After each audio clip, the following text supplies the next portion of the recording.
Hi friends, good evening. First of all, please my channel like, share, subscribe and comment.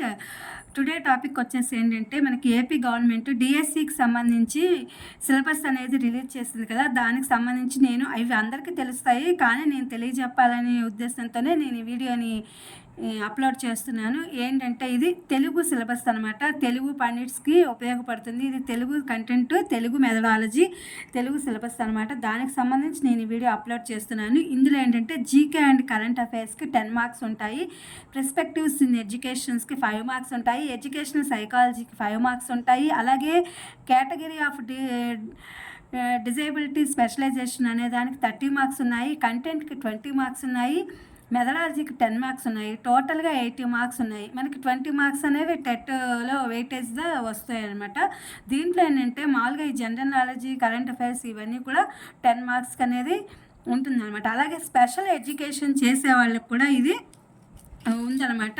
దానికి కూడా సంబంధించి ఇలా disabilities అని మనకి చెప్పారు కదా, ఆ సిలబస్ అనమాట ఈ స్పెషల్ ఎడ్యుకేషన్ వాళ్ళకి.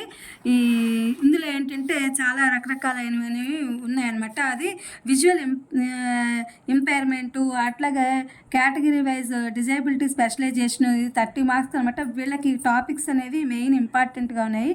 కంటెంట్ అనేది 30 మార్క్స్కో 20 మార్క్స్కో ఇచ్చాడు కానీ వీటికి మాత్రం ఎక్కువ మార్క్స్ ఇచ్చాడు. ఈ స్పెషల్ ఎడ్యుకేషన్ అనేది దాని మీద ఎక్కువ మార్క్స్ అనేవి పెట్టడం అనేది జరిగింది. విజువల్లీ హ్యాండిక్యాప్డ్ వాళ్ళు ఉంటారు కదా, వీళ్ళందరికీ కూడా ఈ యొక్క స్పెషల్ ఎడ్యుకేషన్ మీద మార్క్స్ అనేవి ఎక్కువ గెయిన్ చేసుకుంటే చాలా బాగుంటుంది. ఈ డిజేబిలిటీ దాని మీద ఆ యొక్క నీడ్స్ ఏంటి, ఆ ఫ్యామిలీస్కి ఉండే ఇంప్రూవ్మెంట్స్ ఎలా చేయాలి, అలాగే హియరింగ్ లాస్, అలాగే ఆడిటరీ లెర్నింగ్ వాళ్ళకి ఏ విధంగా స్పెషల్ ఎడ్యుకేషన్ వాళ్ళకి చెప్పాలి, ఆ స్కిల్స్ అనేవి ఈ యొక్క తెలుగు స్కూల్ అసిస్టెంట్కి సంబంధించి ఎక్కువగా ఇవ్వడం అనేది సిలబస్లో జరిగింది.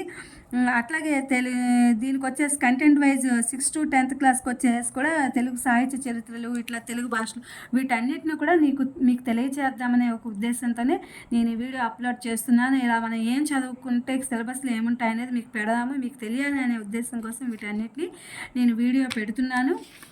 చూడండి ఫ్రెండ్స్, ఈ సిలబస్ అంతా కూడా ఇదే. దీనికి సంబంధించి తెలుగు స్కూల్ అసిస్టెంట్కి సంబంధించి ఉన్నది ఇవి మీకు ఉపయోగపడతాయని చెప్పి అనుకుంటున్నాను. మీరు అందరూ కూడా డిఎస్సి బాగా చదివి ముందుగానే 2-3 నెలల ముందుగా 6 నెలల ముందుగానే సిలబస్ వచ్చింది కాబట్టి మీరందరూ కూడా బాగా డిఎస్సి ప్రిపేర్ అయ్యి మీరు డిఎస్సిని కొట్టాలనే ఉద్దేశంతోనే వీటన్నిటినీ కూడా నేను వీడియోస్ అనేవి ఈ సిలబస్ అనే దాన్ని కూడా అప్లోడ్ చేస్తున్నాను ప్రతిదాన్ని కూడా. తర్వాత నేను ఈ తెలుగు కంటెంట్కి సంబంధించి కూడా, మెథడాలజీకి సంబంధించి కూడా నేను మీకు నోట్స్ రూపంలో, అలాగే ఇంపార్టెంట్ బిట్స్ రూపంలో నేను మీకు వీడియోలు అనేవి చేసి పెడతానమాట. వాటిని కూడా మీరు ఉపయోగించుకోండి. మీరు అందరూ కూడా బాగా చదువుకుని డిఎస్సి క్వాలిఫై అవ్వాలని చెప్పి కోరుకుంటున్నాను. Please my channel like, share, subscribe and comment. Thank you for watching. Thank you for our support.